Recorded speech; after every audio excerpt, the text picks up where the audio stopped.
نور بنایا، اور جب اس کا نور اللہ کے نور سے بن گیا تو پھر اس نور نے پکار کے کہا انا و علی من نور واحد۔ اللہ اکبر، میں اور علی ایک ہی نور سے ہیں۔ ایک دن ایک مولانا صاحب میرے پاس آگے پاکستان میں، وہ کہنے لگے یہ کیا طریقہ ہوا کہ یہ ایک ہی نور سے اللہ کو دو بنانے کی کیا ضرورت پڑی؟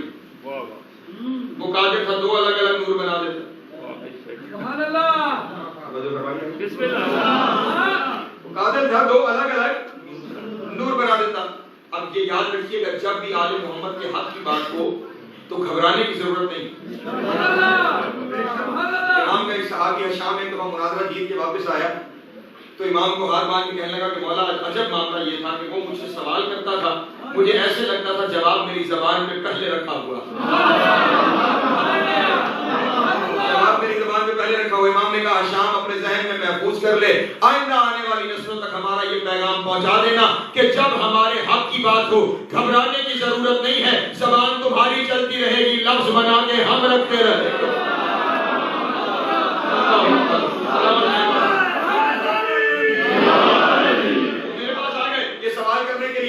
خوش قسمتی سے سیب کا موسم تھا، سوال اس کا ذہن میں رہے کہ نور دو کیوں نہیں بنا دیے، وہ قادر تھا ایک ہی کے دو حصے کیوں کیے؟ میں نے کہا سیب میرے پاس پڑے ہوئے تھے، میرے ایک دوست نے کشمیر سے اپنے ایک باغ کے سب سے اچھے درخت کے سیب توڑ کے مجھے بھیجے۔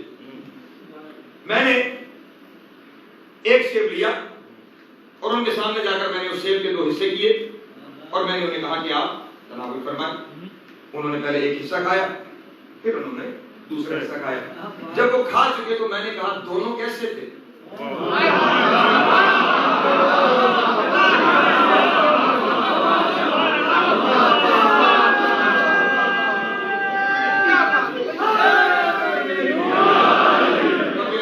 دونوں کیسے تھے؟ پلٹ کے کہنے کہ آپ نے دونوں کیوں کہا؟ ایک ہی شہر کے تو تھے، جیسا ہو ویسا ہو، جو ذائقہ یہاں ویسا ذائقہ وہاں، جو خوشبو یہاں وہ خوشبو وہاں، جو رس یہاں وہ رس وہاں۔ میں نے کہا سبحان اللہ۔ فوراً میں فریج میں گیا، ان کے جواب سے کچھ ہو گیا، میں نے ایک اور لا دیا، میں نے کہا حضور یہ بھی تناول فرمائیے۔ انہوں نے فوراً وہ بھی کھایا۔ میں نے کہا اب بتائیے یہ کیسا تھا؟ انہوں نے کہا تھا بہت مزیدار، لیکن دونوں میں 19-20 کا فرق ضرور ہے۔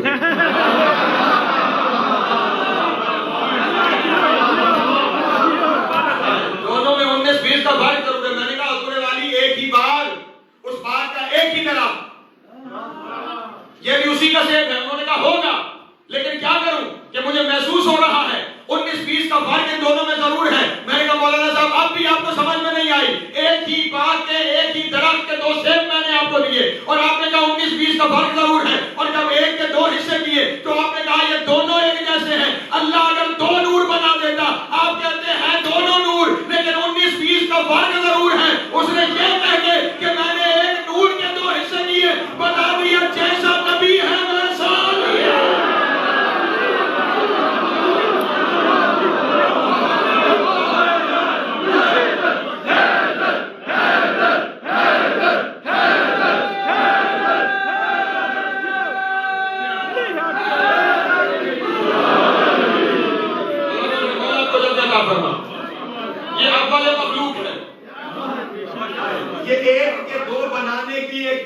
ضرورت بھی تھی۔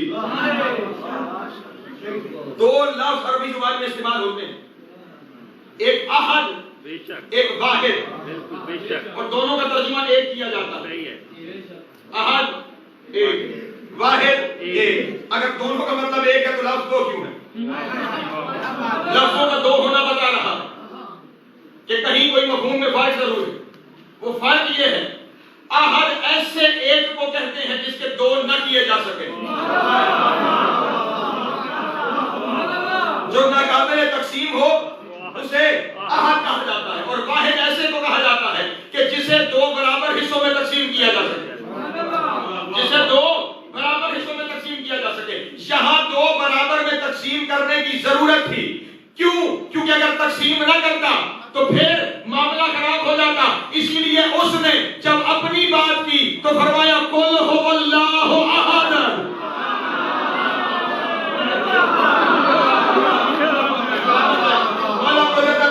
اور پھر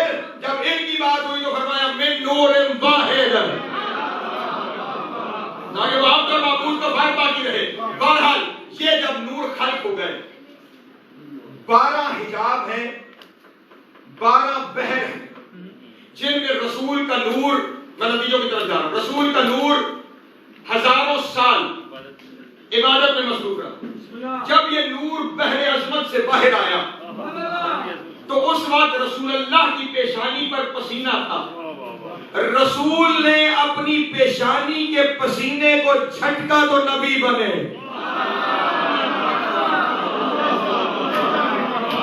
نہیں، آپ میرے ساتھ اگر ہیں تو میں ایک جملہ یہاں پہ فراز بھائی کہنا چاہتا ہوں، جملہ کہنا چاہتا ہوں. یہ سارے نبی کس سے بنے؟ نہیں چھوڑ دے تو آگے چلا جاتا. کس سے بنے نبی کے؟ سارے نبی کس سے بنے؟ سارے آدم محمد کا پسینہ، نوح محمد کا پسینہ، ابراہیم محمد کا پسینہ، عیسیٰ محمد کا پسینہ، موسیٰ محمد کا پسینہ. اب سارے مجھے بتاؤ یہ جتنے نبی ہیں انہیں رضی اللہ کہہ سکتے ہیں؟ آدم رضی اللہ، نوح رضی اللہ، ابراہیم رضی اللہ، عیسیٰ رضی اللہ، نہیں نا؟ مولوی آگے مجھے یہاں سے پکڑیں گے. یہ نبی رضی اللہ نہیں ہوتے، یہ علیہ السلام ہوتے ہیں. تو جملہ مجھے صرف اتنا کہنا ہے، جس کا پسینہ علیہ السلام ہو اس کا خون رضی اللہ نہیں ہوتا.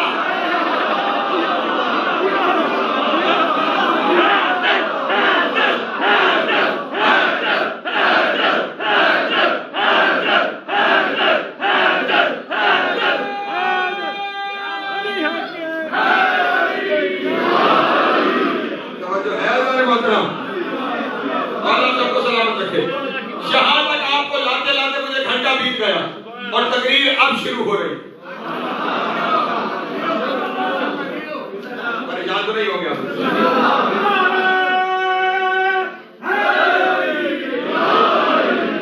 سارے نبی ہیں محمد کا پسینہ اور آل محمد ہیں نبی کا خون. میں تمہیں ایک تقابل تمہارے سامنے پیش کرتا ہوں. دنیا نبی کے پسینے جیسی نہیں ہو سکتی.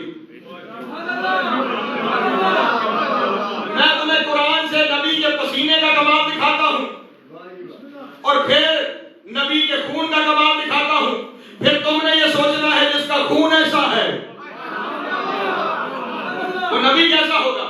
دنیا کے جتنے انسان ہیں وہ 5 حواس سے مل کے بنے. 5 سینسز جنہیں آپ اپنی زبان پریشان کو نہیں ہے. ہاں کہے تو چھوڑ دوں کل یہاں سے آگے شروع.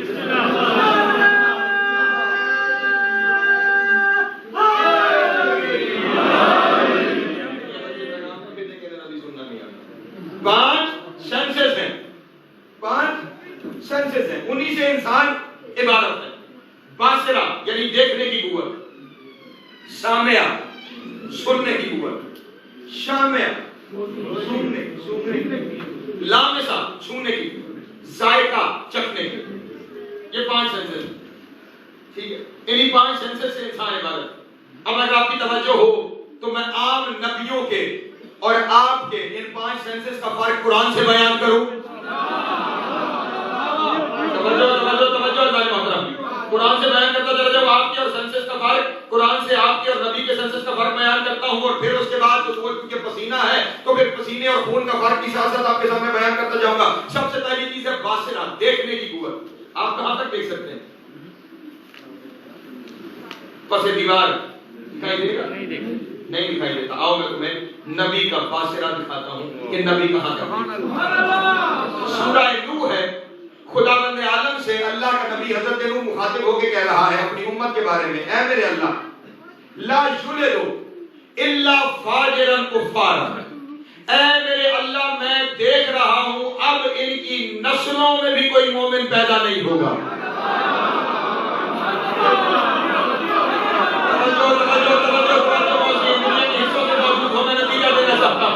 میں ان کی نسلوں میں دیکھ رہا ہوں کہ ان کی نسلوں میں بھی اب صرف فاجر اور کفار پیدا ہوں گے، کوئی مومن پیدا ہونے والا نہیں ہے. ہم پس دیوار نہ دیکھ سکے، نبی شجروں میں جھانکے. ہم پس دیوار نہ دیکھ سکے نبی شجروں میں جھانکے. یہ کیا ہے؟ محمد کا پسینہ. یہ کیا ہے؟ محمد کا پسینہ. محمد کا پسینہ شجروں میں جھانک رہا ہے. آج میں تجھے محمد کا خون دکھاتا ہوں. جنگ صفین ہے, لیلۃ الحریر ہے.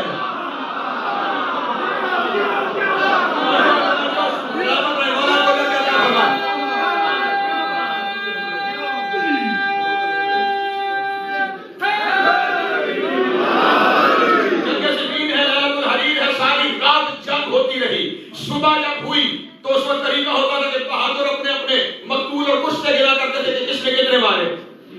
مالک اشتر چلتا ہوا امیر المومنین کے کمرے میں آیا, کہنے لگا یا علی, اگر آج ایک اور مار لیتا نا تو آپ کے برابر ہو جاتا. آپ نے آج رات میں 100 بندے ہیں جو آپ کے ہاتھوں مارے گئے, 99 بندے ہیں جو میرے ہاتھوں مارے گئے. اپنے قاتل کو مالک پہچان سکتا تھا کہ جس جس کو مارا. یہ علی نے کس کس کو مارا, یہ کسے مالک نے بتایا, کیسے پتا چلا مالک کو؟ تو جناب والا یہ قانون تھا کہ جب دیکھنا ہونا کہ کون علی کے ہاتھوں مرا ہے تو جنگ میں دیکھو کون دو برابر حصوں میں تقسیم ہے.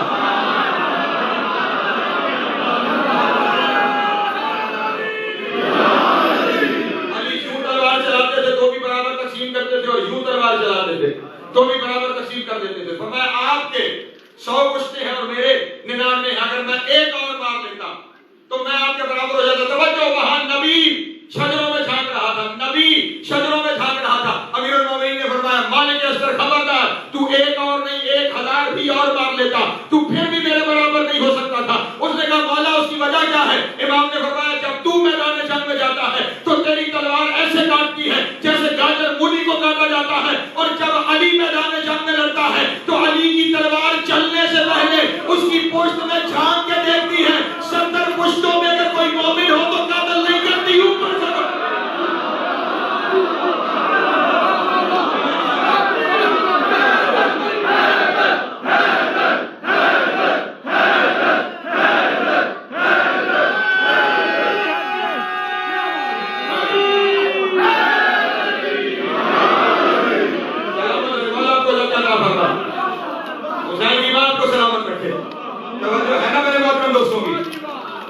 جس کی تلوار شجروں میں جھانکے, اور یہ جملے ہیں علی کے, یہ نہیں فرما رہے کہ میں جھانکتا ہوں, نہیں میری تلوار جھانکتی ہے. 70 پشتوں میں ایک مومن ہو وہ اسے قتل نہیں کرتی, اس کے اوپر سے گزر جاتی ہے. جس کی تلوار کی نظر کی منزل نبی کے برابر ہو,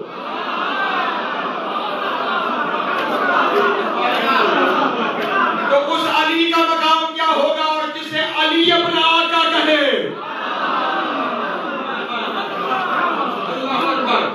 اس مصطفیٰ کا مقام کیا ہوگا.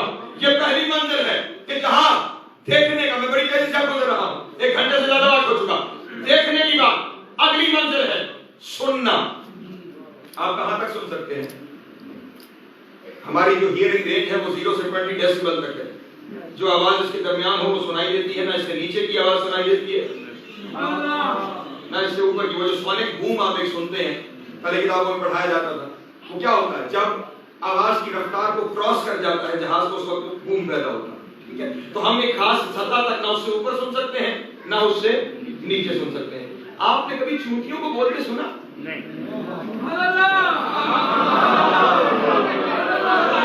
پیچھے رہ رہے ہیں آپ, اللہ جانے کہاں سفر کر رہے ہیں آپ. کبھی آپ نے چونٹیوں کو بولتے سنا؟ نہیں سنا ہوگا. آج سے بڑے سائنسدانوں نے صرف اتنا لکھا ہے کہ ہم تو بس اتنا جانتے ہیں, نہ ہمیں ان کی بولی پتا ہے نہ ان کے بولنے کا کوئی طریقہ پتا ہے. ہم تو صرف اتنا جانتے ہیں کہ وہ اپنے لوور ابڈومن کے دونوں حصوں کو آپس میں رگڑتی ہیں تو اس میں سے کوئی آواز نکلتی ہے جو وہ ایک دوسرے کی سمجھتی ہیں. اس سے زیادہ آج تک انسان ترقی نہیں کر پایا. اور آؤ پڑھو سورہ نمل. ایک قدر کو رجت ہو رہا ہے. وَإِذَا أَتَوْا عَلَى وَادِ النَّمْلِ قَالَتْ نَمْلَةٌ يَا أَيُّهَا النَّمْلُ ادْخُلُوا مَسَاكِنَكُمْ لِيَهْدِمَنَّكُمْ سُلَيْمَانُ وَجُنُودُهُ وَهُمْ لَا يَشْعُرُونَ فَتَبَسَّمَ ضَاحِكًا مِنْ قَوْلِهَا. سلیمان اپنے لشکر کے ساتھ وادی نمل میں داخل ہوئے. توجہ سورہ نمل. سلیمان اپنے لشکر کے ساتھ وادی نمل میں داخل ہوئے. جیسے ہی لشکر کے ساتھ وادی نمل میں داخل ہوئے, قالت نملۃ, جو چونٹیوں کی سردار تھی, اس نے باقیوں کو پکار کے کہا, یا ایھا النمل, اے چونٹیوں, ادخلوا مساکنکم, جلدی سے اپنے بلوں میں گھس جاؤ. کیوں گھس جائیں؟ یحطمنکم سلیمان و جنودہ, ایسے نہ ہو کہ سلیمان اور اس کا لشکر تمہیں رونتا ہوا گزر جائے. سلیمان اور اس کا لشکر تمہیں رونتا ہوا گزر جائے. اگلی آیت کے بعد تبسم ضحک من قولھا, سلیمان نے اس کی بات سنی اور سن کے مسکرایا. نبی ہے, میرے نبی کا پسینہ, اس کی بات سنی اور سن کے صرف مسکرایا نہیں. تفسیر میں یہ بات لکھی ہوئی ہے, وادی نمل ہے یعنی چونٹیوں کی پوری ویلی, اس میں سے جناب سلیمان نے وہی چونٹی پکڑی جو بولی تھی.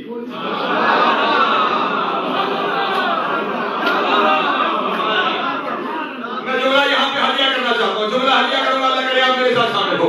وہی چونٹی پکڑی جو بولی تھی, اسے ہاتھوں پہ رکھا اور ہاتھوں پہ رکھ کے کہا, جانتی ہے میں کون ہوں؟ اس نے کہا جانتی ہوں, تو انہیں بتایا کہ کون آیا.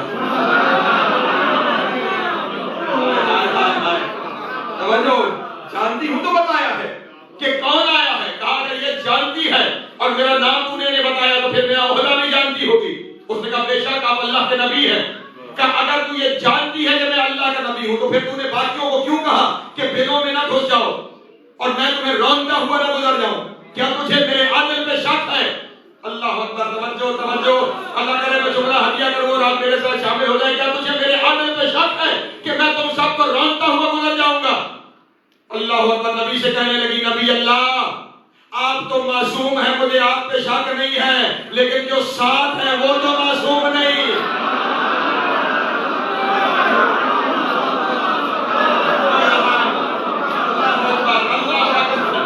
ایک ننھا سا کیڑا ہے, وہ جانتا ہے کہ ساتھ والے نبی جیسے نہیں ہوتے.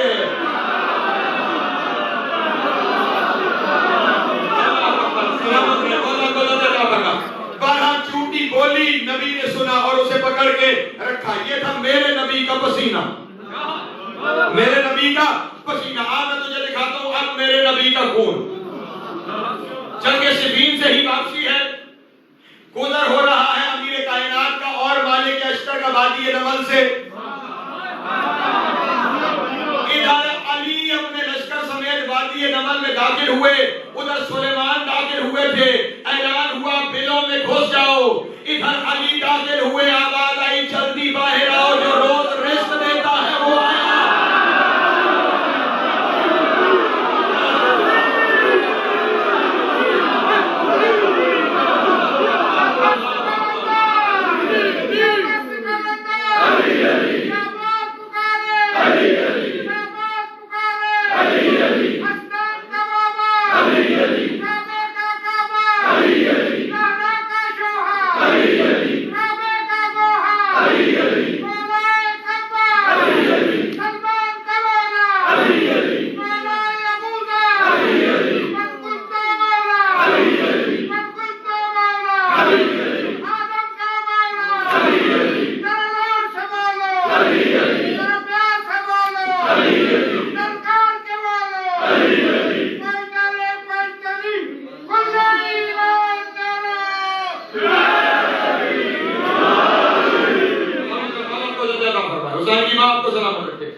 درمیان سے ایک بندہ کھڑے ہو کے کہنے لگا, یہ بے ربط اشارہ کیسا تھا کہ آپ نے اپنی انگلی سے ایک حرکت دی, اپنی انگلی کو گھمایا. امیر کائنات نے فرمایا, میں نے کائنات میں رزق تقسیم کیا, میں نے کائنات میں رزق تقسیم کیا ہے. یہ کہنا تھا, وہ بندہ وہاں سے اٹھ کے چلا گیا. اگلے دن پھر محفل میں آ کے بیٹھ گیا. علی نے خطبے کے دوران پھر انگلی کو حرکت دی, پھر اٹھ کے کہنے لگا, یا علی کیا کیا؟ علی نے فرمایا, میں نے کائنات میں رزق تقسیم کیا. کہنے لگا, یا علی ذرا غور سے دیکھ لو کہ کیا کیا ہے. واقعاً سب تک رزق پہنچ گیا ہے, ہر ایک تک رزق پہنچ گیا ہے. میرے کائنات نے فرمایا, ہاں ہر ایک تک پہنچ گیا ہے. کہا, علی ذرا پھر سوچ لو, کیا ہر ایک تک رزق پہنچ گیا ہے؟ امیر کائنات کو جلال آیا اور جلال میں ارشاد فرمایا, وہ جس چونٹی کو ڈبیا میں بند کر کے لایا ہے نا, کھول کے دیکھ, اس کے منہ میں چاول کا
اس کے بعد ایک اور سبق بیان کروں گا اور میں سمیٹ لوں گا اپنے بیان کو. کیا ہو رہا ہے؟ علی آئے, چونٹیاں ساری باہر نکل آئی, جیسے ہی چار جانب سے یہ سیاہ ہو گئی وادی نمن چونٹیاں. اتنی بڑی تعداد میں جو چونٹیاں دیکھیں وہاں پسینہ تھا یا خون ہے؟ اتنی بڑی تعداد میں جو چونٹیاں دیکھی تو فوراً جناب مالک اشتر کی زبان سے یہ جملہ نکلا, کتنے پاک ہے وہ ذات جو ان کی تعداد جانتی ہے.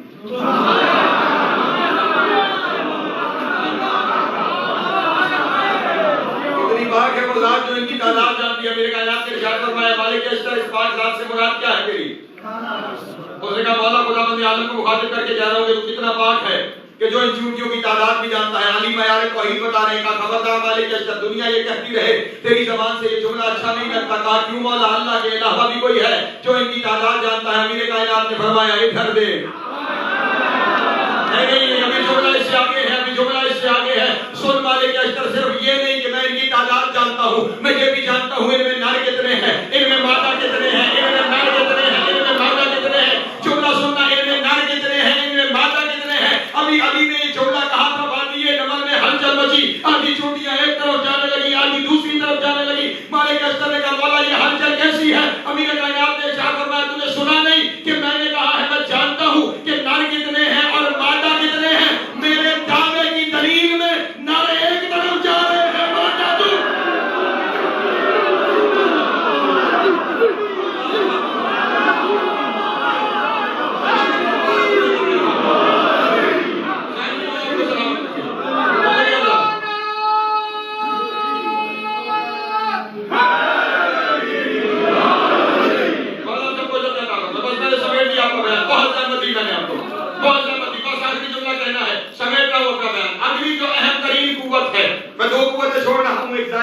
اور ایک سوننے کی, وہ ذرا ویسے اہم بھی نہیں ہے لیکن اب وقت بھی اتنا ہو گیا تو میں ایک قوت پر آپ کو نتیجہ دے کے جانا تھا. اس سے اگلی قوت ہے چھونے کی قوت, مس کرنے. یہ کووڈ چل رہا تھا کچھ عرصے پہلے, ویسے تو حسین نے کووڈ مار دیا.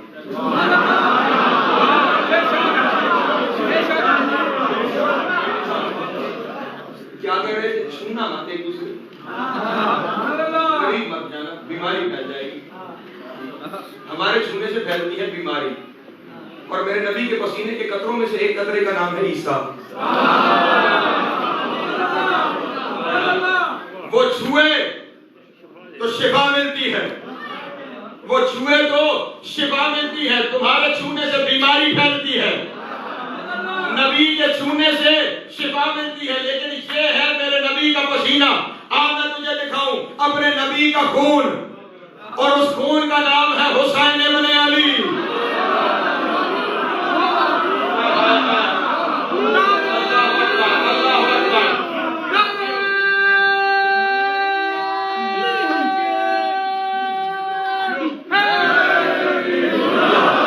سلامت رہو. بچپنا ہے حسین کا, ابھی دنیا میں تشریف لائے ہیں, ملائکہ مبارکباد دینے آ رہے ہیں. جبریل لشکر لے کر فرشتوں کے آسمان سے نازل ہو رہا ہے کہ یکا یک اسے کہیں سے آواز آئی, جبریل بھائی کہاں جا رہے ہو؟ کہا رسالت کی حویلی جا رہا ہوں, وہاں آج تاج شفاعت کا مالک حسین آیا ہے, میں مبارکباد دینے جا رہا ہوں. ہاتھوں کو جوڑ کے کہنے لگا اگر زحمت نہ ہو تو آج مجھے بھی لیتا جا, آج مجھے بھی لیتا جا, آج مجھے بھی لیتا جا. جبریل اسے لے کے رسول کے دروازے پر آ گئے اور کہا یا رسول اللہ یہ بھی آج آیا ہے مبارکباد دینے کے لیے, یہ بھی آیا ہے مبارکباد دینے کے لیے, اسے شفا چاہیے, اسے شفا چاہیے. رسول نے فرمایا اسے اٹھا میرے حسین کے جھولے سے لگا.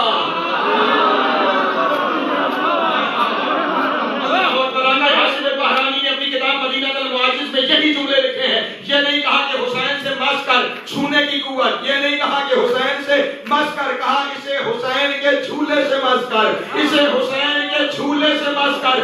جو ان سے مس ہو جائے وہ بھی شفا دیتا ہے.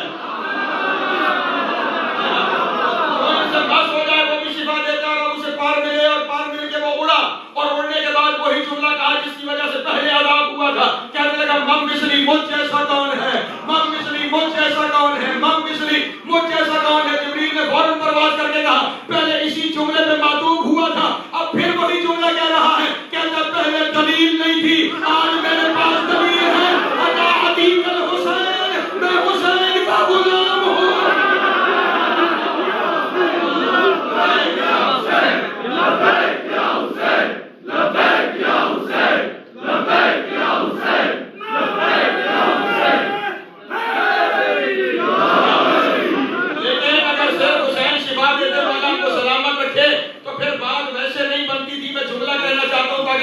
پسینے اور خون کا فرق پتہ چل جائے. عیسیٰ علیہ السلام کے پاس ایک عورت لائی گئی شدید بیمار.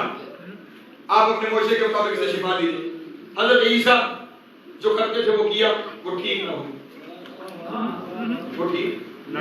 حضرت عیسیٰ فوراً اپنے حجرے میں آئے, 2 زانو ہو کے بیٹھے, اپنے دونوں ہاتھوں کو یہاں پہ رکھا اور خدا بندے اعلیٰ سے مخاطب ہو کے کہا, میرے اللہ کیا میری نبوت واپس ہو گئی یا میرا معجزہ واپس ہو گیا؟ آواز قدرت آئی, جن کے صدقے تجھے نبوت دی ہے ان کا صدقہ دے کے ہم واپس نہیں لیتے.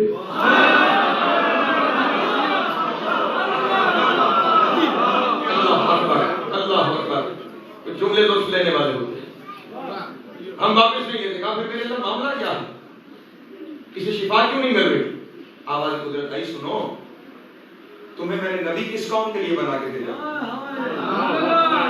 میرے اللہ قوم بنی اسرائیل کے لیے. کا پھر خیال رہے تمہارا معجزہ صرف بنی اسرائیل پہ کام کرے گا. معجزہ دیا ہے تمہارے نبوت کی دلیل کے لیے, اور تم نبی بنی اسرائیل والوں کے ہو, باہر والوں کے نہیں.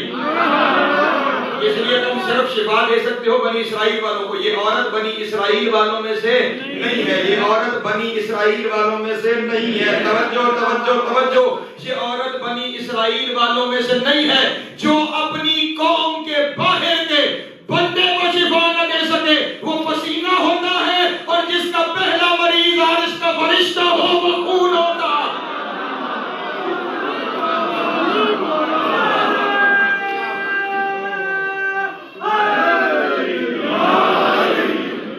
جس کا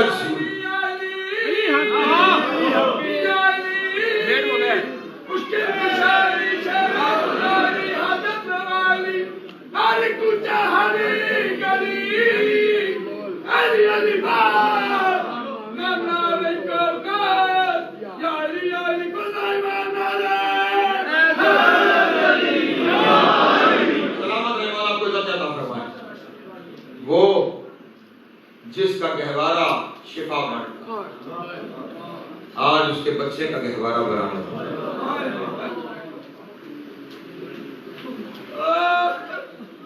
جس طرح,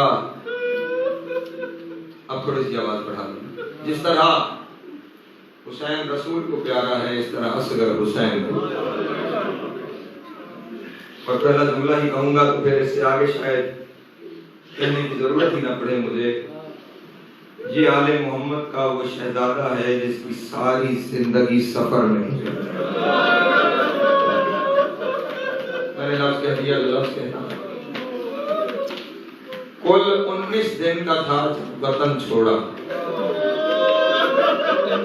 اور پھر اس دن سے لے کر شہادت کے دن تک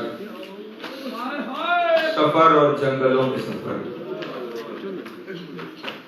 10ویں محرم صبح سے لے کر شام تک زہرا کا لال لاشیں اٹھاتا رہا, اور آخر میں جب کوئی نہیں رہ گیا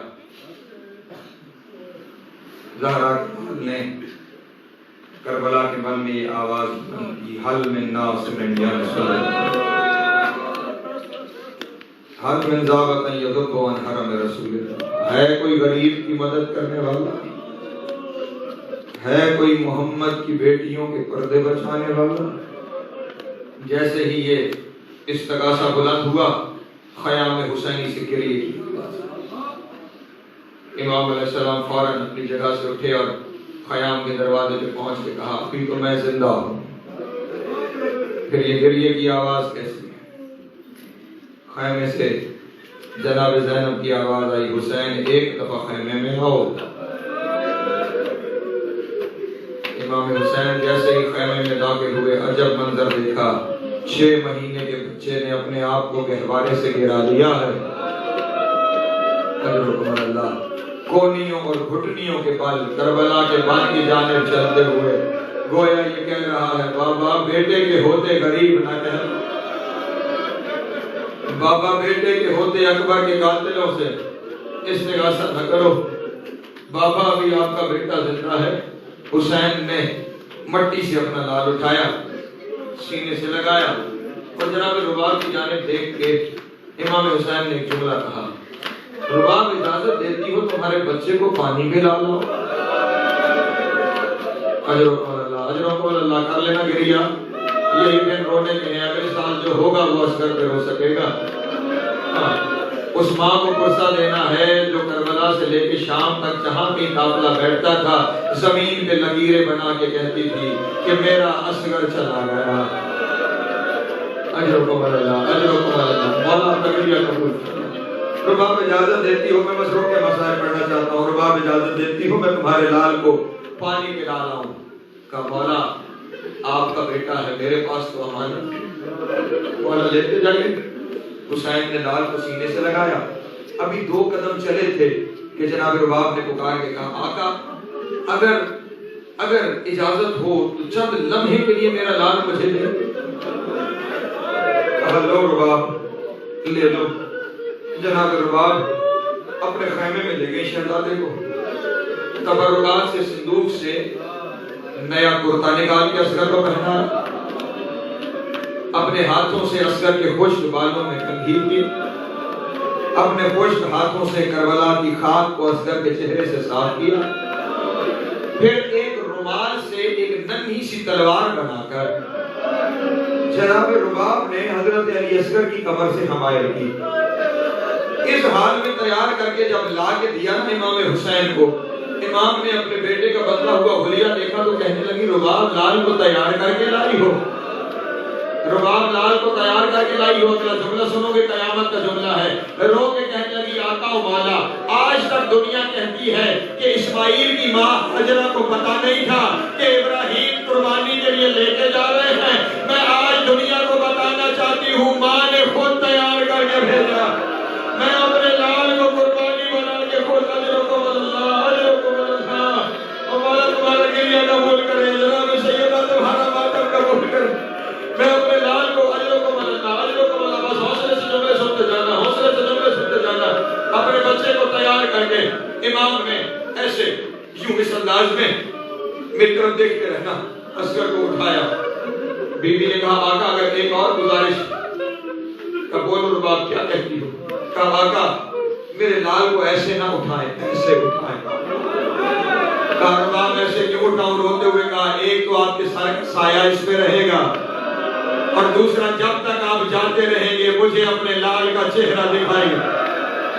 اجرکم اللہ، جن کے چھوٹے بچے ہیں، جن کے چھوٹے بچے ہیں، محسوس کرنے کے جملے ہیں، محسوس کرنے کے جملے ہیں، مجھے اپنے لال کا چہرہ دکھائی دیتا رہے گا۔ اجرکم اللہ، مولا کا گریہ قبول کرے۔ حسین اپنے لال کو لے کر میدان میں آ گئے۔ جیسے ہی حسین آ رہے تھے سامنے سے دیکھنے والوں نے کہا اب حسین تھک گیا ہے، حسین قرآن لے آیا ہے، حسین قرآن لے آیا ہے۔ وہیں سے پکار کے کہا لایا تو قرآن ہوں لیکن صامت نہیں، ناطق قرآن لایا، ناطق قرآن لایا ہوں۔ حسین نے خطبہ دینا شروع کیا، سنو شام والو، اگر کوئی تمہاری دشمنی ہے تو وہ میرے ساتھ ہے، کوئی جرم ہے تو اس کا تعلق میرے ساتھ ہے، یہ میرا 6 مہینے کا بچہ ہے، یہ 3 دن کا پیاسا ہے، اسے پانی دے دو، یہ 3 دن کا پیاسا ہے، اسے پانی دے دو، یہ 3 دن کا پیاسا ہے، اسے پانی دے دو۔ انہوں نے پلٹ کے کہا، سنیے گا جملہ سنیے گا، انہوں نے پلٹ کے کہا اگر بچہ پانی خود مانگے، اللہ اکبر، اجرکم اللہ، اجرکم اللہ، مولا کا گریہ قبول کرے، مولا کا ماتم قبول کرے۔ اگر یہ بچہ پانی خود مانگے تو ہم پانی دینے کے لیے تیار ہیں۔ یہ سننا تھا حسین نے اپنے لال سے کہا حجت کا بیٹا ہے، حجت تمام کر۔ یہ کہہ کے حسین نے اپنے لال کو لشکر اعداء کے سامنے بلند کیا۔ حبیب ابن مسلم نے عجب جملہ کہا کہ ایسے لب کھول رہا تھا اصغر جیسے پانی سے مچھلی کو نکالا جائے، کبھی وہ منہ کھولتی ہے کبھی وہ منہ بند کرتی ہے۔ اصغر کبھی لب کھولتا تھا کبھی لبوں کو بند کرتا تھا، گویا کہہ رہا تھا میں بڑا پیاسا۔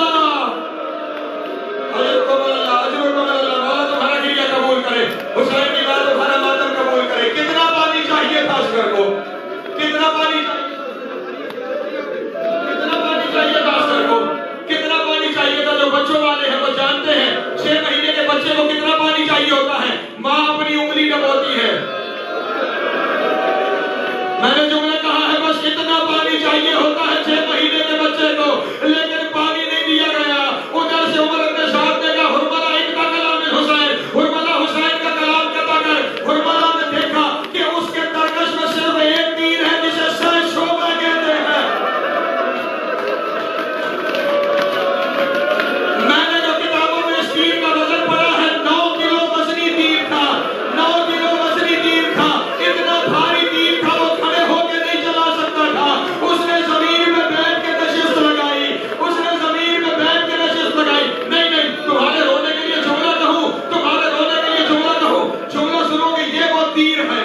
جس کے بارے میں عرب کے بہادروں نے یہ قسمیں کھائی ہوئی تھی کہ یہ تیر جنگ میں ہم کبھی کسی انسان پہ نہیں چلائیں گے، ہم کبھی کسی انسان پہ نہیں چلائیں گے، جو انسانوں پہ نہیں چلنا نہ وہ رباط کے چاندی پہ چلا، ادھر سے تیر چلا، ادھر سے آواز آئی اصغر ہوشیار، تیر حسین بنے لگے، تیر آیا اصغر کے گلے میں لگا، صبحا من الحزن الى حزن، ایک کان سے دوسرے کان تک زہرا کا جانی سفا ہو۔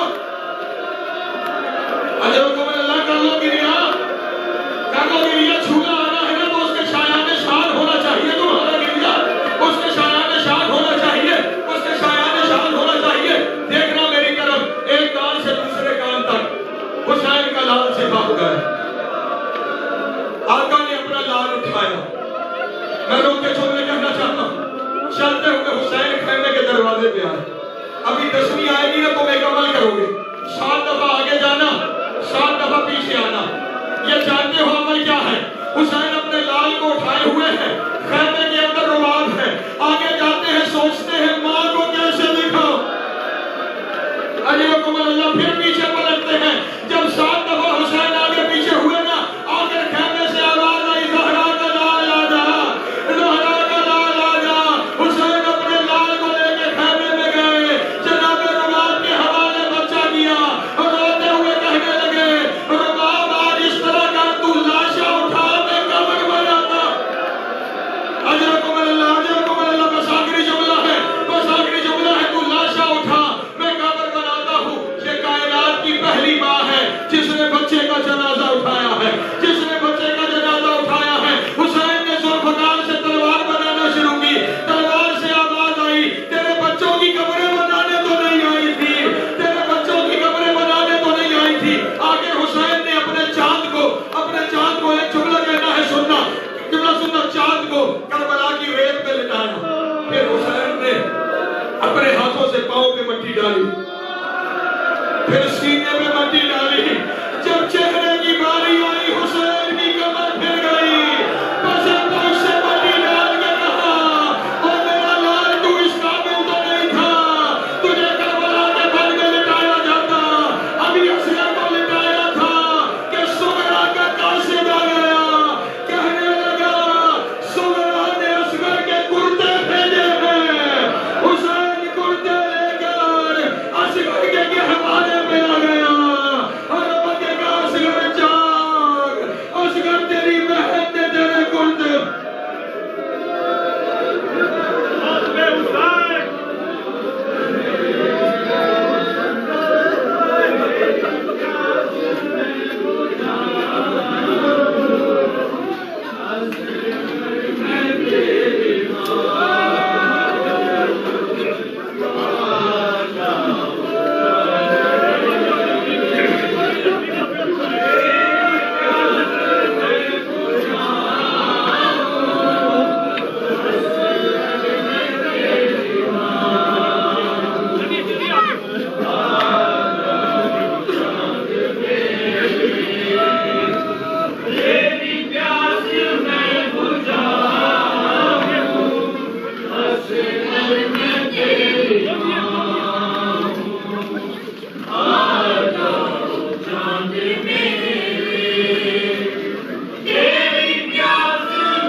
ہلکا کھول دیں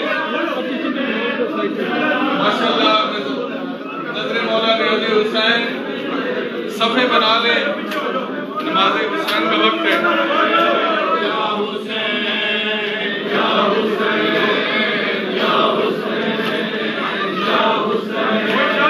یا حسین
گھر میں تیری